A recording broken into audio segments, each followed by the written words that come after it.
मसीह में आप सबको सलाम। खुदावंद आपको और आपके ख़ानदान को बरकत, सेहत और तंदुरुस्ती अता करे। मसीह यस्सु नासरी के नाम से आमीन। हमारे लिए आज की तिलावत मलूक की पहली किताब 18 बाब 41 से 46 है।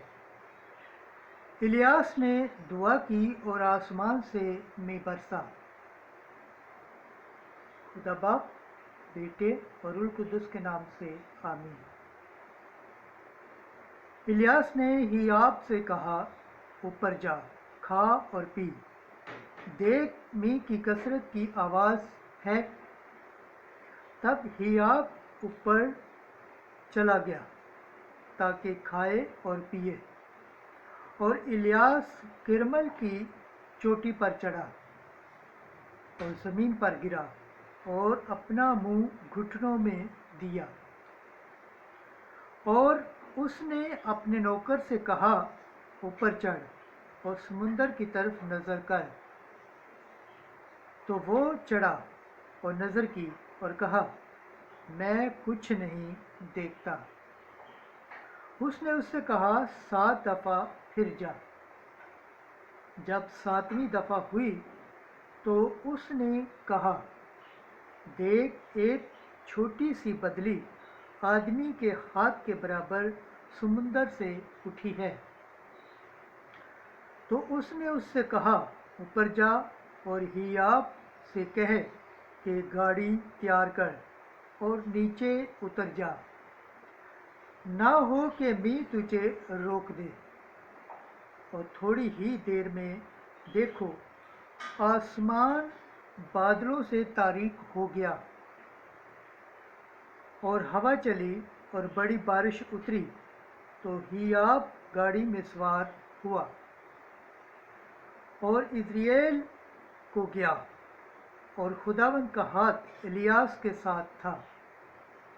और इलियास ने अपनी कमर कसी और हियाब के आगे आगे इज़राइल के मुदाखिल तक दौड़ता चला गया। खुदावंद के पाक कलाम पढ़े और सुने जाने पर खुदावंद की बरकत हो, खुदावंद का शुक्र हो, आमीन। आज का ज़बूर पढ़ा जाएगा। ज़बूर 64 10वीं आयत से 13वीं आयत। जमाती जवाब, ए खुदा, सयून में तराना हम तेरे लिए हो। तूने ज़मीन की निगरानी और उसकी आबियारी की है। तूने उसे खूब ज़रखेज़ किया है। खुदा की नहरें पानी से भरी हैं। तूने उनका गला तैयार किया है। जमाती जवाब, ए खुदा, सयून में तराना हम तेरे लिए हो। तूने यूं ज़मीन को तैयार कर लिया है। तूने उसकी क्यारियों को सहराब किया है, उसके टीलों को बराबर किया है, उसे बौछारियों से नरम किया है, उसकी पैदावार में बरकत बख्शी है। जमाती जवाब, ए खुदा, सयून में तराना हम तेरे लिए हो। तूने साल को अपने लुत्फ़ का ताज पहनाया है, और तेरी राहों से रोगन टपकता है। वो बियाबान की चरागाहों से टपकता है। जमाती जवाब, ए खुदा, सयून में तराना हम तेरे लिए हो। खुदावंद के पाक कलाम पढ़े और सुने जाने पर खुदावंद की बरकत हो, खुदावंद का शुक्र हो, आमीन। नारा हम्द, मैं तुम्हें एक नया हुक्म देता हूँ कि एक दूसरे को प्यार करो जैसा मैंने तुम्हें प्यार किया है। आज की अंजील मुकद्दस मत्ती के मुताबिक 5वां बाब 20 से 26 आयत। जो कोई अपने भाई पर गुस्सा हो, वो अदालत में सज़ा के लायक होगा।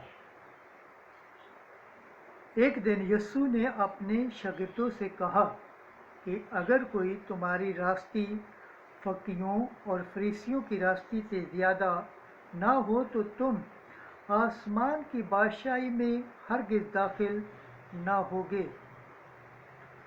तुम सुन चुके हो कि अगलों से कहा गया था कि तू खून मत कर, और जो कोई खून करे अदालत में सज़ा के लायक होगा। लेकिन मैं तुमसे ये कहता हूँ कि जो कोई अपने भाई पर गुस्से हो वो अदालत में सज़ा के लायक होगा, और जो कोई अपने भाई को रफ़ा कहे वो अदालत आलिया में सज़ा के लायक होगा, और जो उसको अहमक कहे वो जहन्नम की आग का सज़ावार होगा। बस अगर तू कुर्बान गाह के पास अपनी नज़र ले जाए और वहाँ तुझे याद आए कि मेरे भाई को मुझसे कुछ शिकायत है, तो अपनी नज़र कुर्बान गाह के सामने छोड़कर चला जा। पहले अपने भाई से मेल कर, तब आके अपनी नज़र गुजरान। जब तक तू अपने मदाई के साथ राह में है जल्द उससे मेल कर, ता ना हो कि मदई तुझे मुनसफ के हवाले करे और मुनसफ तुझे प्यादे के सुपुर्द करे और तू कैद खाना में डाला जाए।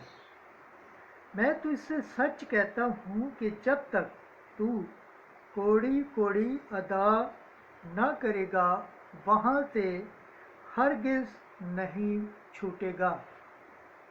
अंजील मुक़द्दस के वसीला से हमारे गुनाह माफ़ किए जाएं।